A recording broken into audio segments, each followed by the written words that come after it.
the actual sort of description there, you can see is images, and it's called PlayStation 3 not reading discs .jpeg, or it could be .gif, or whatever your sort of image type is. But it's important just to have that image saved with a file name that's relevant to the image.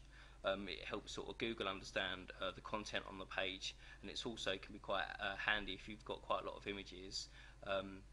When people do sort of Google searches for images, that's how Google sort of understands what the actual image is about. It's all to do with the actual image file names. So yeah, make sure you're using file names that are relevant to the actual image itself.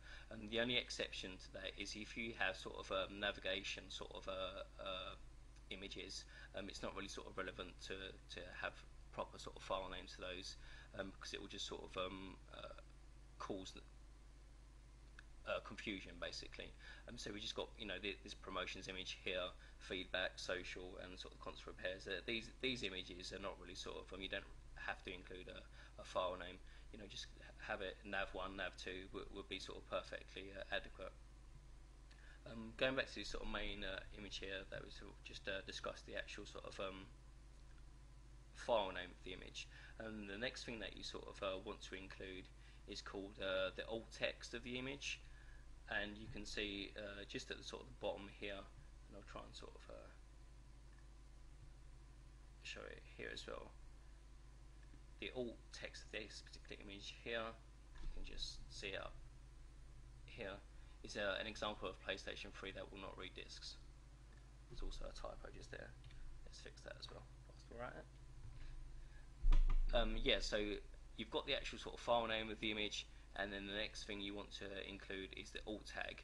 And in most sort of like HTML editors, there'll be like a little separate box. So just type in what the actual description is of the image in that box there, and you know, that helps, once again, just helps Google understand what the image is about. And also if there's some you know, certain browsers or applications, not so much nowadays, but it's more sort of days gone by with mobile phones and things like that. If people sort of didn't want to download images, they could at least have a sort of a text version and understand what the actual images you know, was about, things like that. But it's not so much relevant nowadays on sort of modern mobile phones and things.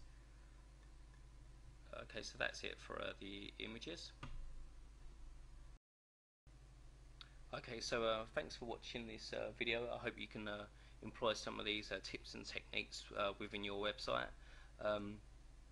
Let me know how you get on with that. Leave your sort of any sort of questions or comments that you have below, and also I'll just include a basic HTML sort of template file.